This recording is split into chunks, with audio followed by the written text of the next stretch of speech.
Hey there.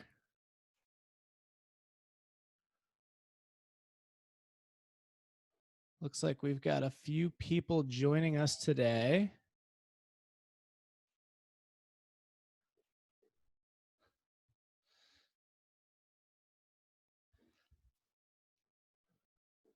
All right, so let's share some screens and let's get some people joining and get people all settled. Hello everyone. Thank you very much for joining. So who I'm seeing in our meeting today is I see Jim Russell. Hello, Jim. Grace, hello. I see Bunny Rosen. Michelle, hello. How are you? Let's see. And let's make sure if anyone could hear me out there, I just want to make sure everything is working properly. I have the chat set up in here. You can either use. Fine. Audio is fine, Frank.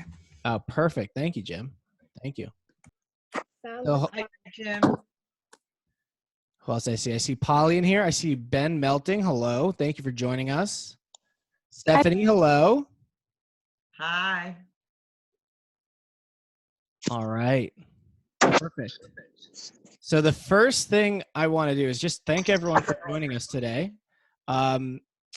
Today has been an interesting day for me from a work from home perspective. This is the first day that my wife was basically down for the count and sick. And so my 6.5-week-old son, I've been basically juggling work and juggling him today. So it's been an interesting day, which is something that we'll cover during our webinar today. So thank you all for joining us. We are recording today's session, so just want to make everyone aware of that. And the other thing I want to make you aware of is if you see the boxes, so there's going to be different views that you can use to see my screen, to see other people. It looks like we have all but 4 people who are sharing their video, which is great. One thing that you could do if you'd like is if you hover over your box that shows your picture, your video, there should be a mute button. There should be 3 dots. If you click the 3 dots and click rename, you'll be able to put your full name in there. In the event it is not there, so you can feel free to try to do that. So that's lesson number 1 today on our work from home webinar. So what we're gonna do is we're gonna walk through.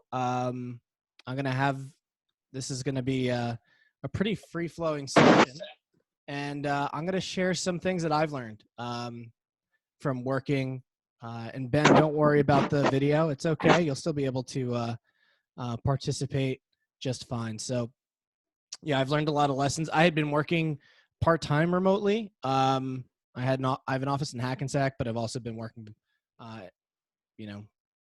from home, on an irregular basis. So let's start and we'll walk through some of this. So just some housekeeping. Thanks for joining. If you can, turn on your camera. If not, not a problem at all. But this will allow you to get a pretty cool experience from everything we talk about today. Please feel free to participate in the chat. There's also a hand raise feature that you can utilize. So please feel free to do that. And then as we roll through, we will essentially be able to answer, I'm here to answer any questions you might have. What I'm going to ask is that you use the hand raise feature or that you use the chat. I'm just muting everyone so that I can roll through this from an audio perspective for everyone else's perspective so that everyone can be able to just have a nice audio experience. So, and we'll have some Q&A at the end if there's any questions that are left to then. But please feel free to ask any questions throughout. So with that being said, here's who I am. My name is Frank Furbacher, class of 09, finance major, currently serving as the alumni board president. I work as a consultant for Strativity Group. We're a customer experience consulting firm. We are part of a larger holding company called LRW, Lieberman research. It is we're roughly about 1,100 employees. So we've got a couple different companies. Strativity is one of them. I'm also a coach at Frame of Mind Coaching. So that is an executive coaching firm. So it's sort of like a side gig for me, but definitely part of my passion, and it is a lot of fun. So let's start. Let's go through. So our goals for today, I want everyone here to be able to take action on one new healthy habit, find one new way to be more productive, feel a little less anxious about working from home, get inspired to take time for yourself, and be able to connect more with colleagues and clients.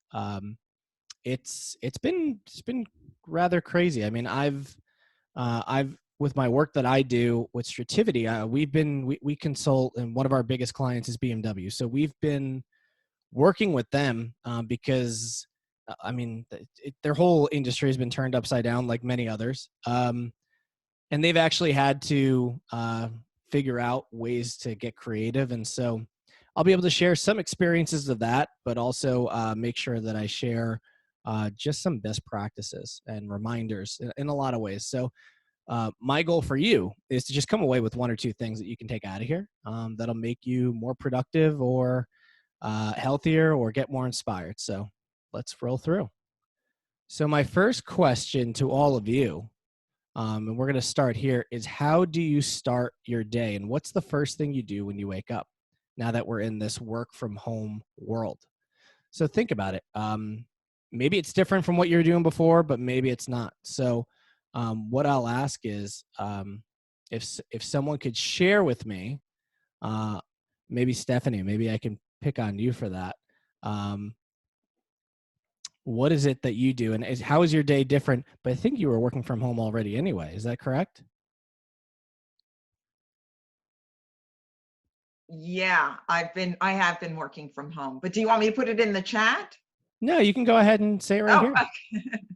I mean, do you mean personally or professionally? Because those are two different things. I mean, the first thing I do is take a shower. But after that, first thing I do is I read two newspapers. What was that? I read two newspapers. You read two newspapers. Very cool. Does that get you in a mode to work? It somehow provides some kind of structure for my day. I do research for a couple of different projects kind of ongoing throughout the year. So I'm looking for specific items that I might be able to use. So it's a work thing. Yeah. And I'm also doing some research on COVID-19 for a publication. I'm doing a big research piece. So, there's so much out there. I try not to be overwhelmed. And if I do get overwhelmed, I just put them away and, I may not look at them. If I have a pressing deadline, I've got to get right on that. But usually I try not to cut out my papers. Great. And then when it comes, so I have a few people shared in the chat as well. So Jim said he hangs out with the dog, then bicycles. Bunny said that take my dog for a walk. Polly said turn on the news. Jim said for work, I check for a critical email before cycling. In the home office, I turn on the vanity light and make sure I am pretty for any video calls. I also turn on the humidifier. Perfect. So let me tell you what I do and how I start my day. First of all, usually my day starts with my son crying and being my alarm clock, and then taking him and changing his diaper. And to be honest, like I'll tell you what, my work from home schedule has coincided completely with my son, who, like I said, was born about 6.5 weeks ago. I haven't been in my office since the February 28th, and so the only thing I know from working from home full time, the only thing I know is having a baby here, which has been interesting. But I will say that one thing that I have tried to figure out, and we're going to get into this as we go through, is the one thing that has helped me has been, let's see if this is going to go, has been trying to figure out what was my normal routine before I was doing all, before all this occurred, and now what is my normal routine? So before, obviously, I would wake up, get in my car, and I would drive to my office, which is about 20 minutes from my home, and go to work just like everyone else. And that simple task of like driving to work is a bit for me. It was okay. Let's get a cup of coffee in me. Let's get to work. Um, but everything obviously has changed, and so what I'm trying to do is trying to create some sort of commute for myself that would be similar to what I was doing before, minus the car ride, obviously. Um, my new commute, or your new commute, or everyone's commute who's working from home, is from the bedroom to your workstation. So, one of the things that I would like to recommend to everyone is to continue to find a way to commute.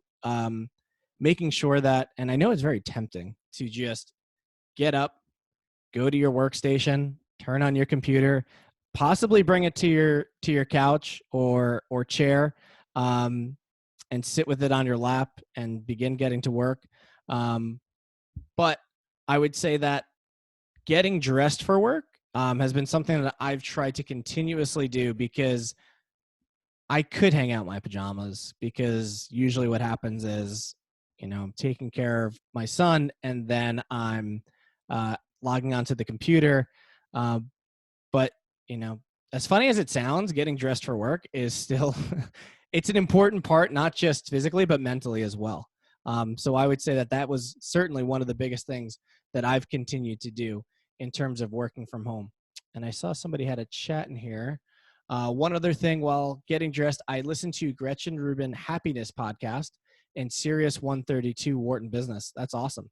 Um, I so funny thing about podcasts too is podcasts have seen overall a drop in downloads, mainly because nobody's commuting, and that would be a large portion of people.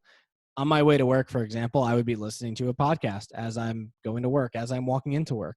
Um, but it's great to continue to take in that information, especially passively as you're doing other things. I mean, one of my favorite things in the world to do is to clean dishes and listen to a podcast. So I'm there with you, Stephanie, and I'll have to check out that podcast. Sounds interesting. So that is what we have for starting your day.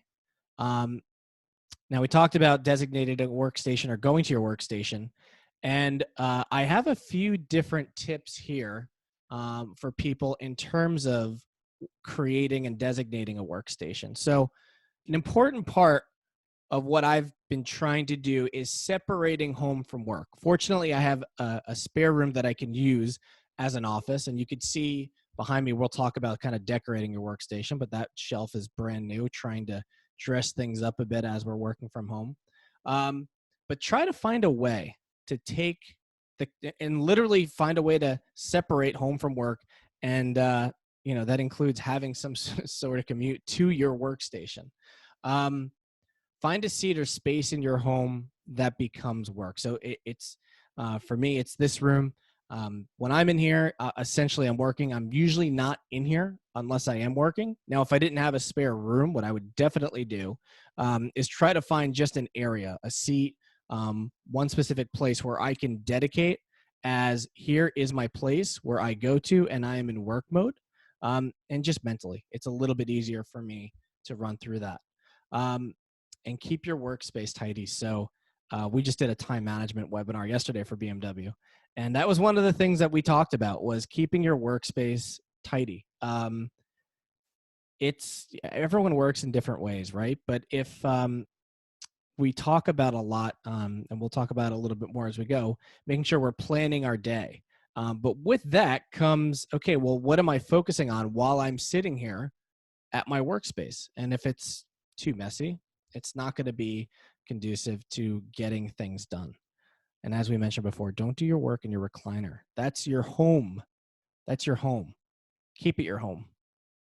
So now we're going to get into a little bit of getting into a routine with scheduled breaks. Working from home for me, I, we're going to talk about work-life balance, but it is a balance because there's got to be time for me. There's got to be time for work. There's got to be time for my family. So it's certainly a juggling act. But I've also had people who have said to me that it is, that they feel like they actually work even more when they're working from home compared to being in the office. So it is important to, as I mentioned before, plan your work and work your plan. Get into a routine. Try to get into a schedule. I know with phone calls, client calls, different meetings, it can be tough to get into a strict routine. But understand too, the day before or the morning of, it is important to plan your work and work your plan, whether you're working from home or not. But keep focused, stay hydrated, take breaks, and eat snacks. And oddly enough, and I'm thankful that this is happening, but I've actually been exercising and eating better working from home than I had been previously. And I'm not exactly sure why that is, but I'm loving it. And it's been really, really helpful. One of the things that I do, and I don't even schedule this, I just kind of do it naturally, is getting away from my computer every 10 minutes or for 10 minutes every hour. It is very easy to get just, focused and say, okay, well, this has to get done by this time and I'm not leaving until this gets done. There may be times for that, but, after I get off a call, if it's a long call, some of these calls can be draining with clients or with colleagues. And so it's important for me to just take a step back and say, okay, let me just get myself away from the computer for just a little bit to just mentally get back into things. And to be like the one thing that I try to do is during that 10-minute break, I still try to be productive, but I try to get away from work for a second.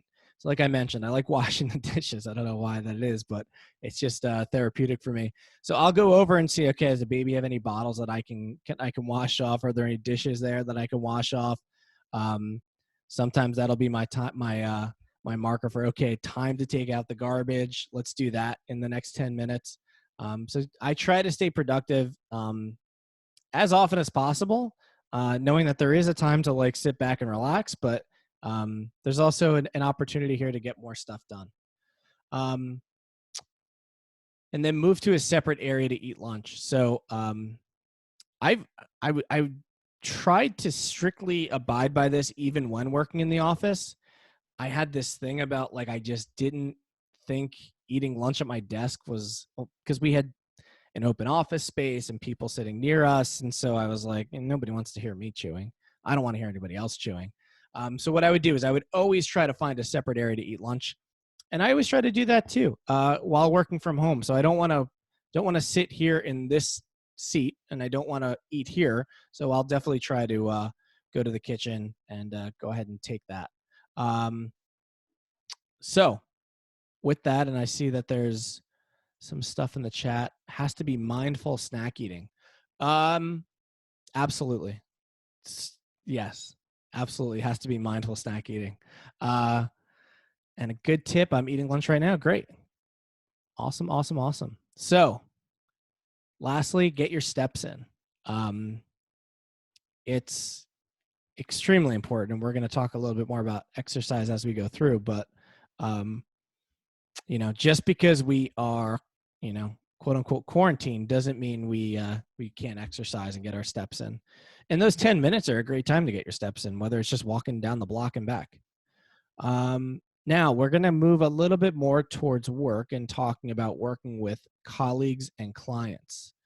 So working from home does not mean you're working alone for the most part, right?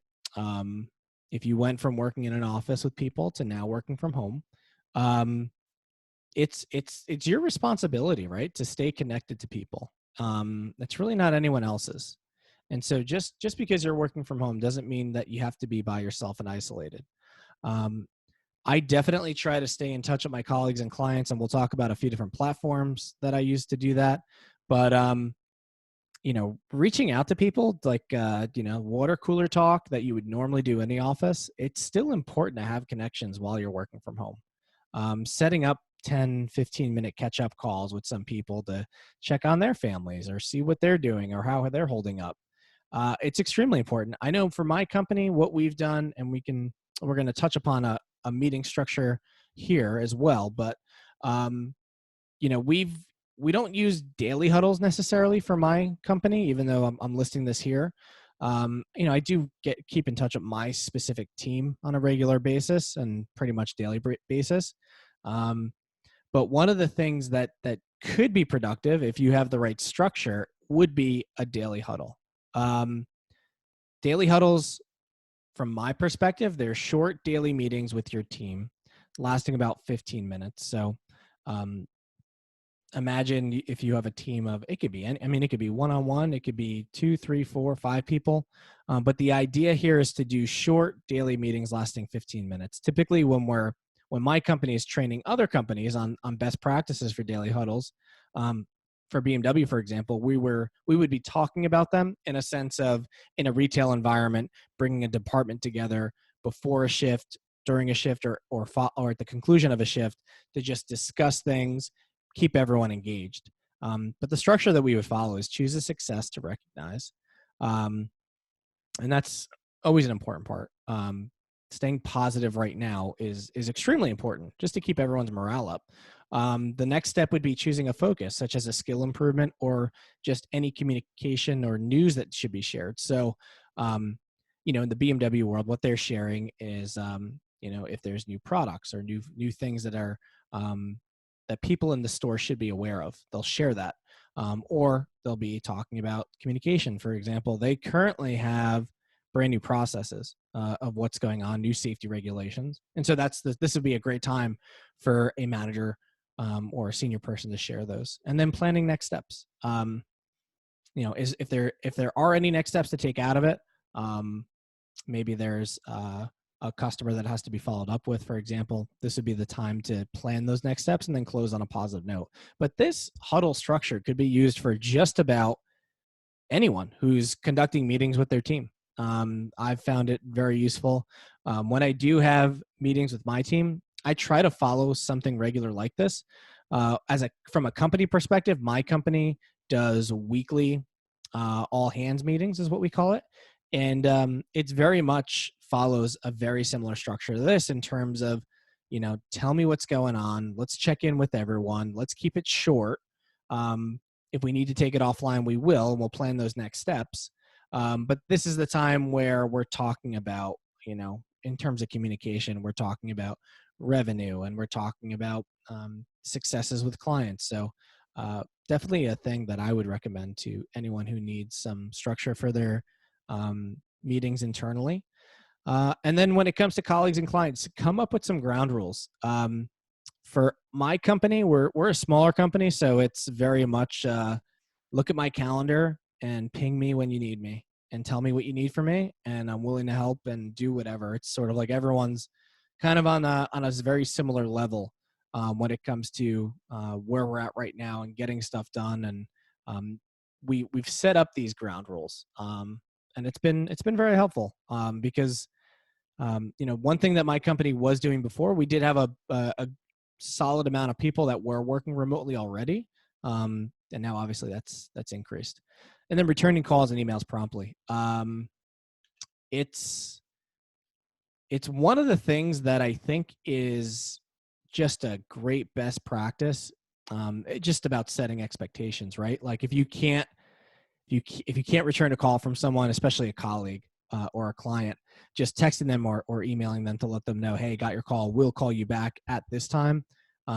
Especially in even emails. If there's an email that requires attention and a long response and it's not going to be something you get to, you know, in the next 24 hours, setting those expectations is certainly extremely important.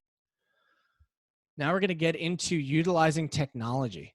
In terms of the way my company interacts, I've listed a few different software programs for instant messaging and video conferencing here. So I listed Slack, Microsoft Teams, Google Hangouts, Chat, and Zoom. My company uses Slack and Zoom. Slack, we've actually used Slack, I mean, obviously way more now that we're working remotely, but we're using different features in it as well.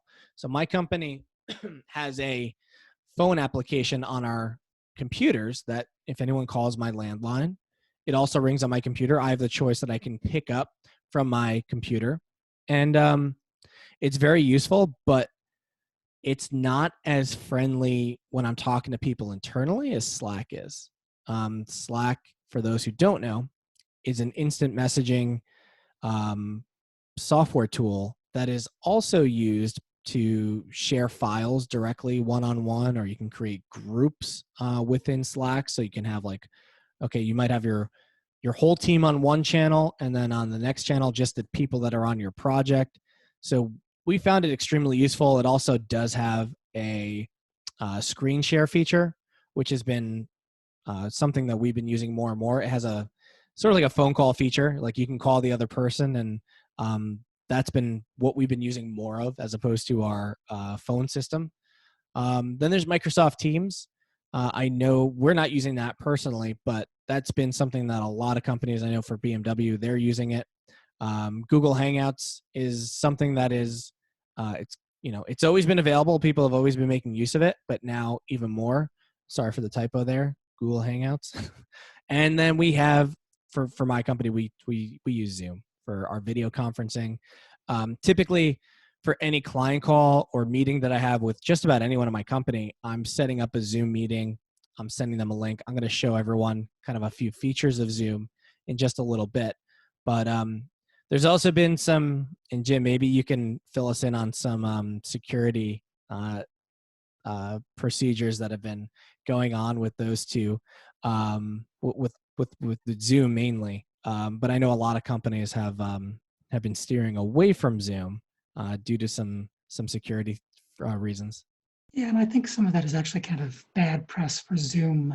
What was happening with Zoom and this Zoom bombing, as it was called, was essentially people were posting the links to their Zoom event in social media, or people were sharing it. So for instance, you'll forgive me, a middle school student who didn't want to do class today could post the link to their class somewhere, and some folks with plenty of times on their hand would go ahead and jump into that class and show a video or audio or just disrupt things.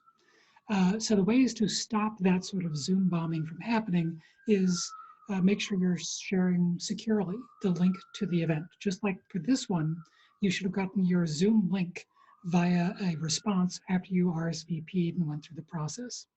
The other part is to include a password on your Zoom session. Same thing applies for Google Classrooms. They can also have passwords on them. So you can apply those two measures. Don't share it broadly, put a password on it. The third level, which some people use and some people don't, is what's called a waiting room. So Zoom has that feature.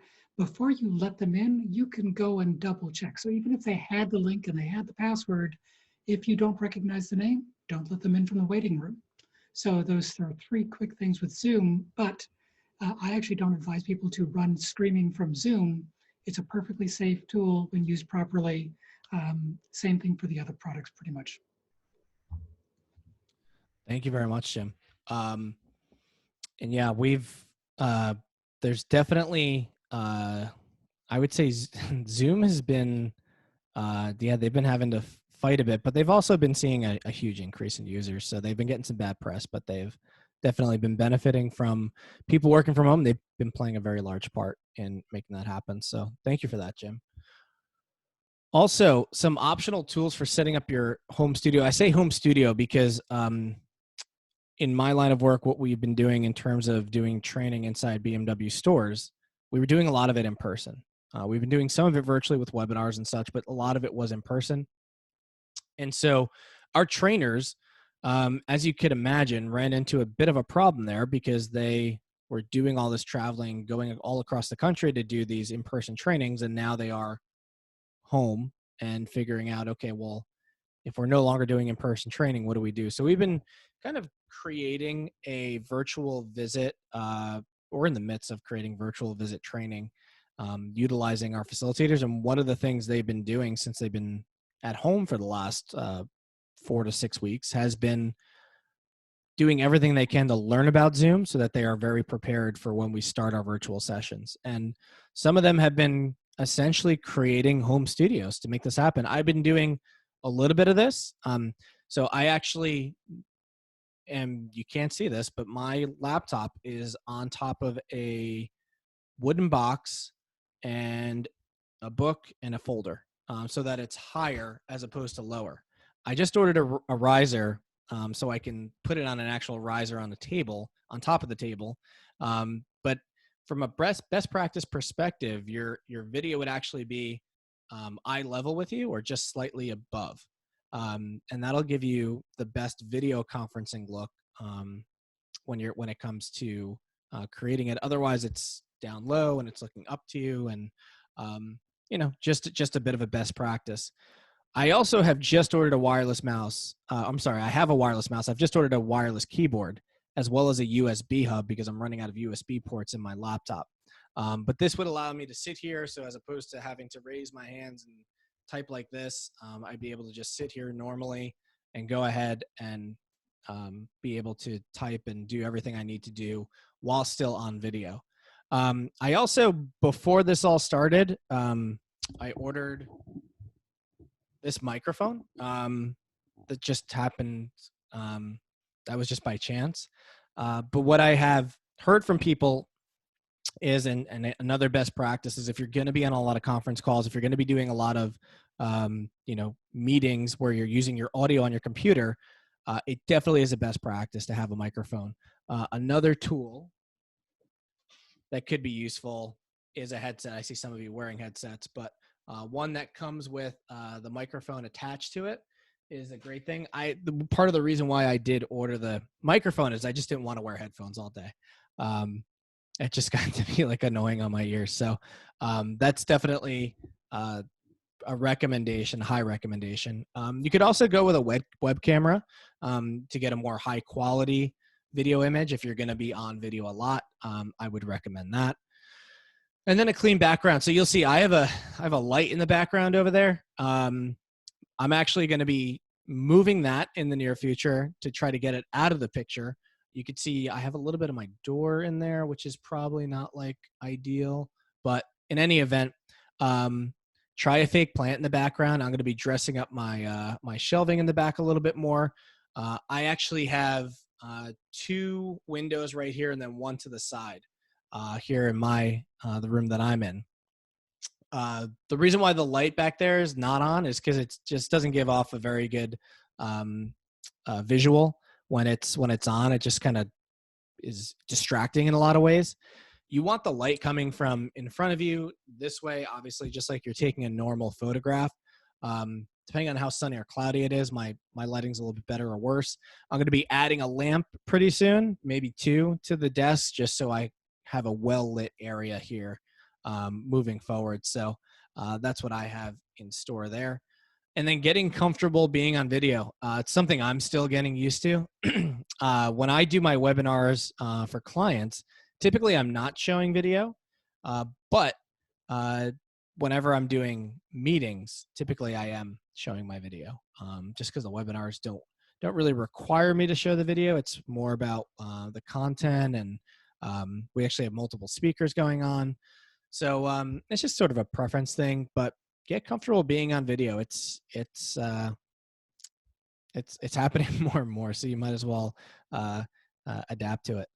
And then finally, just making sure your internet speed is sufficient. I know for a lot of people, working from home was unexpected. So you think you don't really need a great internet connection, and all of a sudden you're sharing huge files going back and forth. So definitely make sure that your internet connection is sufficient. So now I just want to go over a few things about Zoom, and then I'm going to show you a screenshot of a Zoom layout of what you would see if you were running the meeting. But Zoom is an easy way to set up meetings for video conferencing or calls. I can set up a meeting in 30 seconds or less. It's just that simple and easy for me. It's a great way to utilize sharing your screen. Like Jim mentioned before, there's unique links for meeting and the ability to password protect those.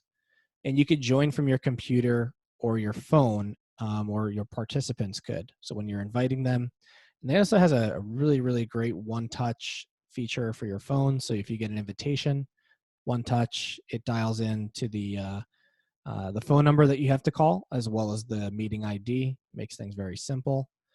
And it has chat and breakout room features, which we'll talk about in just a moment. So if you look at this screen, this is what I would be seeing as I'm running a Zoom meeting. And if I wasn't sharing my screen, this would be what everyone sees. I'm just gonna move some stuff around on my screen so I can see. But you can see on the top right where it says participants. So you could see it's notifying me as the host. In this example, I wasn't running my video. So you could see the video is crossed out in red, but the microphone is listed there. Then you could see in the middle of the screen, there's an invitation URL. So that is the URL that I would share with anyone who wants to join this specific meeting. And for every meeting you create, you have the option of creating a different URL. Now you can also have a personal meeting room, which will have the same ID or meeting ID every single time. You also have the opportunity, as I mentioned before, to password protect this. So you can actually send a URL, a meeting link, and then provide someone with the password to get in. The other thing too is you could set up recurring meetings. So if you have an, every Friday you have a certain meeting, you could set that up so that's just always going to be listed as a meeting on your end. And then you have the ability to share your screen. So you double click that and you can actually choose what you want to share. For me, working from home and doing webinars, not necessarily this one, but ones for clients, got a little tricky because usually at work I would have two screens, two monitors to work off of, and I would use one monitor for the monitor I shared, and the other one was like my presentation mode, so that I would be able to use and read my notes as I would run through the presentation. I then found out that Zoom actually does have a feature where you can share your PowerPoint on one screen, put it into presentation mode. Then you put yourself into presenter mode. So I'm seeing my notes, but the people who are on your Zoom are actually seeing your normal slides. So they're not seeing your notes, which took me a little bit to figure out, but I did figure that out and it has been very useful. But you could also share one program, for example. Like I could only share PowerPoint if I wanted, or I could share a Microsoft Word document, or I could share my full screen. So what they're seeing, whatever I pull up onto my screen, as opposed to just one program. So it's pretty good feature. And then on the bottom left, you'll see that there's a microphone and the start video similar to what was on the top right by participants. But this is where you can choose which, if you have a plugged in microphone, you can choose that one to use as opposed to using the microphone that's built into your laptop. You can also choose which speakers you're using. So you might have some speakers that are plugged in as opposed to using what's on your laptop. So that's where you would do that on that arrow that's pointing up next to the microphone. It's also where you would mute yourself in the event that you wanted to. And then you also have that video there. So if you were to click on that arrow on the video, you'll see that there's an option to choose a virtual background. And so that is an option that you can utilize if you'd like. What I'll show you right now is I will choose my virtual background, and you can see here I'm now in San Francisco with the Golden Gate Bridge behind me, but I could also go to the beach with some waves in the back, and then we could also see the Northern Lights. So there's all different options, depending on how goofy you want to get with the virtual background, but that is a possibility. And I've also had people say, when they're setting up their home studio, well, shouldn't I just buy a green screen? Because Frank, you looked a little fuzzy when you were using those virtual backgrounds. And what I've actually, I've received feedback from people saying it doesn't actually make too much of a difference when using a green screen as opposed to not. Like your background does make a difference in how that comes out. Like that was relatively clear, but I was fuzzy. But what I've found is if you're using a green screen, you're still going to wind up a little bit fuzzy on there. So some people have told me that it's not really worth the investment to get the green screen. It's actually better just to create some sort of background behind you using some of the normal household stuff that we mentioned before. So the other thing that you could use here is, let's see, let me get back onto the screen. There's also the chat feature at the bottom, which a lot of you have used already, so you're familiar with that. And then, as mentioned before, you have the ability to record. So we record for the client webinars that I do. We record all of them. We slice it up so that we take out the beginning, and then we post that on our client's LMS platform. But it's also just good to get some, if you want to just capture ideas, obviously. And then we also have breakout rooms. So breakout rooms are a really cool feature that Zoom has, and it can actually be utilized in terms of I used it with my trainers about 2 weeks ago, and it was just as a way to show them what it was like. But because I'm trying to get them prepared to conduct training virtually, I wanted them to be a bit more familiar with things. But yeah, if you had, for any amount of people, and I'll show you what that option looks like, but if you wanted to choose a breakout room or assign people to breakout rooms, it actually allows you to do so, and you could assign however many participants to however that you have into however many rooms that you would like. And you could do that automatically, or you can manually actually choose which people go into which breakout rooms, which is really great if you have a meeting coming up and you say to yourself, we're going to do some breakout groups in our meeting, and I want to put this person with this person. You'll be able to do that. And then all you do is create rooms, and then all of a sudden, everyone goes to their breakout room, and you as the host have the ability to pop in to any one of the breakout rooms that you'd like. So you can, I was going in and out to my trainers to check in with these 4 people, then going back to the main meeting, which would be here, and then going back into another breakout room. So definitely a very, very cool feature to use. And then on the bottom right, you have the ability to mute all or unmute all of the participants that are in your meeting. One of my best friends is a personal trainer, so he's been doing well,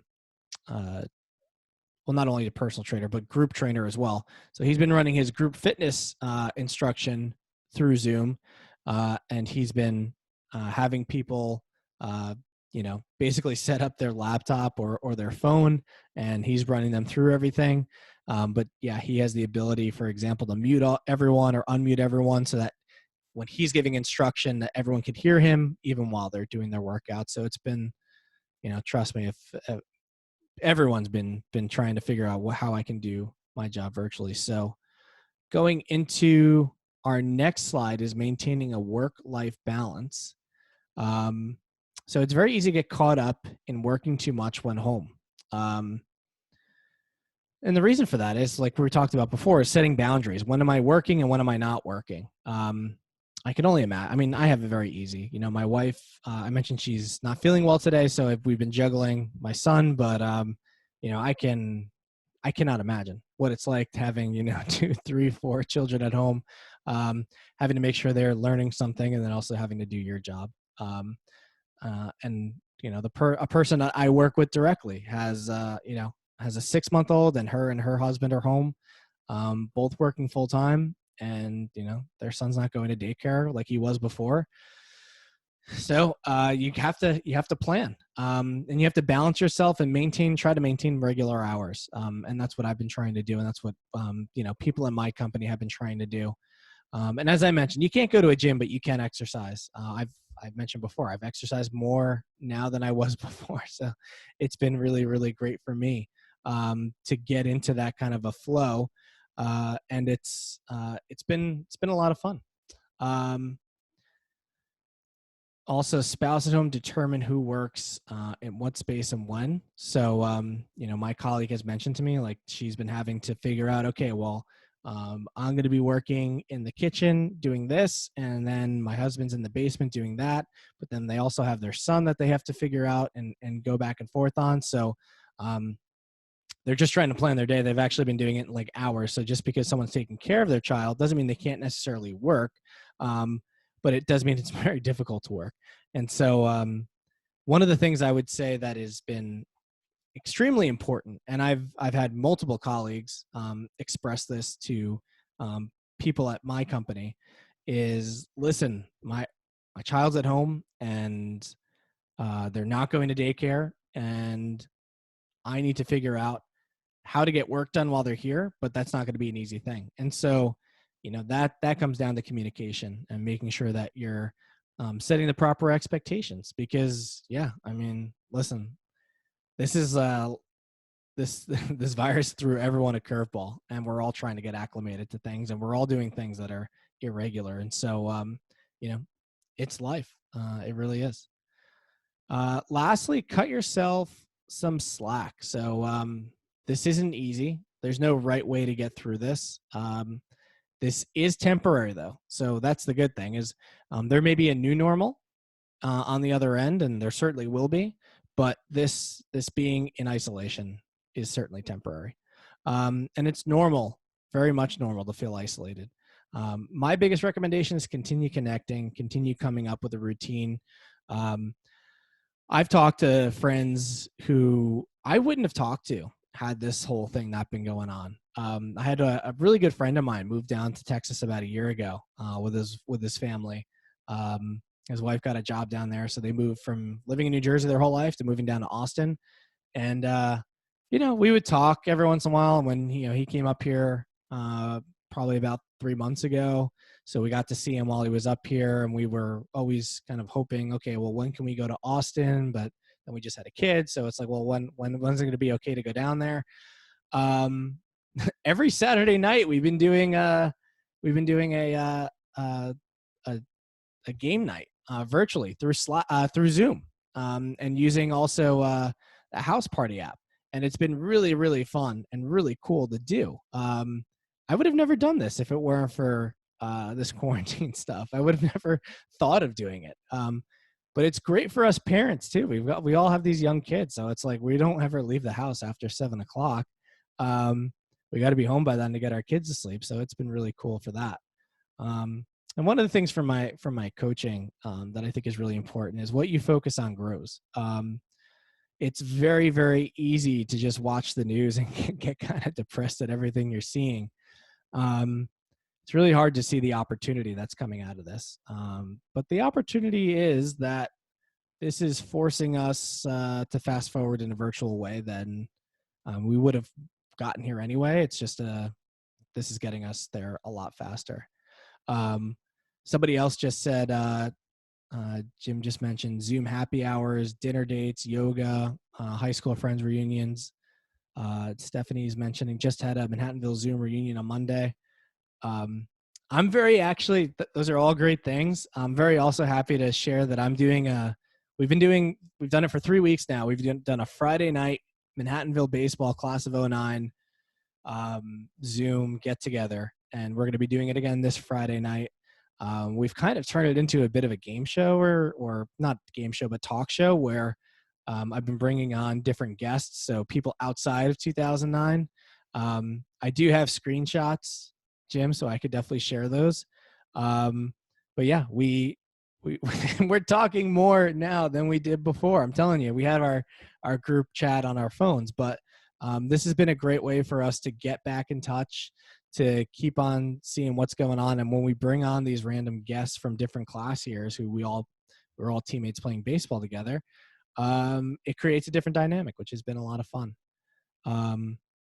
So I think this might be my last slide here, and we're at 12:50, so I hope it is. But just some food and meal grocery hacks. I've been fortunate to not have to go to a supermarket at all to go in and get food since March 11th. So that's been really, really great for me because, we all want to try to keep our distance, right? How I've been doing that is continuously checking Instacart and my local supermarket apps for pickup or delivery options. So I've been able to get it from ShopRite here in my town a few times. They have a pickup option on their app. I've also used Instacart and gone to a few towns over to get some groceries there. Check those out. People are saying, well, no, you can't get a time. But if you stay on top of it enough, you might be able to. I've also been ordering ingredients from Blue Apron, but I've also used HelloFresh in the past before. So they deliver everything to you. Just you have to cook it. It's good food. It's good quality food. I would definitely recommend that. You can check out bulk delivery services like ButcherBox. That's also another good thing to be able to do and put that in your freezer. And then, of course, supporting the local restaurants. I've been trying to get the word out to a few friends of mine who own restaurants or bars. That one in Hoboken, one here in Bergen County. Trying to help them out, and if you can in any way, sharing something on Facebook to make people aware that they are open, that they are doing contactless delivery or pickup or whatever it is. Definitely do that. And then finally, eat healthy, like we were mentioning before. So food impacts everything. It's the most important thing, maybe aside from sleep. Make sure you're eating healthy because it'll definitely impact your energy levels. So if I could summarize everything very quickly, I would say that get in a routine and stick to it. Make sure you're connecting with others virtually. Be sure to exercise. Get dressed for work. Stay positive. Adapt to technology. Plan your work and work your plan. And eat healthy. And if you follow those couple of things, I think that you'll be able to make this working from home thing just a little bit easier for yourself. So with that, if anybody has any questions, comments, or anything, I'd be happy to unmute you or bring you, raise your hand, use the chat, whatever you'd like, or you can unmute yourself as well. So any questions or comments, I'd be happy to take them now before we get to the 1 o'clock hour. Frank, I'm unmuting myself. Can you hear me? It's Sarah Kelly. Yeah, how you doing? Hey, Frank, I just wanted to introduce myself. Hi, Stephanie. I'm the new Vice President for Institutional Advancement, and we will meet eventually, Frank, but I just wanted to say hi and thank you for those amazing tips. I think there's a lot that we know, but some other ideas that you shared, so especially about eating healthy, as I was eating nuts throwing nuts in my mouth during your chat. So thank you so much for taking the time to share those great ideas with us. Great. Well, it's a pleasure to meet you, Sarah. Thank you very much. Welcome to Manhattanville College. Thank you. And, I think my son joined this world at an interesting time. You've joined Manhattanville at a very interesting time. And we're excited to see what the future has in store for us. Definitely. And I Great. love the talk show idea. That's genius. Thank you. Thank you. It's been a lot of fun. Anyone else have anything that they'd like to question or comment? Or is anyone currently having problems with the current setup, whether it's hardware, software, or just experience? I just wanted to say one thing about keeping active, because you do get into projects, and it happens to me. My Fitbit lets me know if I haven't hit 250 steps in an hour. So that last 10 minutes of the hour could be the time that you do get up and walk around. Because it's very easy to get caught up in, not walking and I read somewhere that you need to have an absolute minimum of 4,400 steps a day, even though they want you to have 10,000, but don't go below 4,400 steps. Yep. Definitely important. It's also a great time to get some landscaping done, which is my plan this weekend. So great. Well, if no one has any other questions or comments, I just want to say thank you all for making some time today to join us. Hopefully soon we can all get back on the quad and hang out and sit in front of the castle. But until then, thank you all very much. Take care and have a great rest of your day. Thanks, everybody.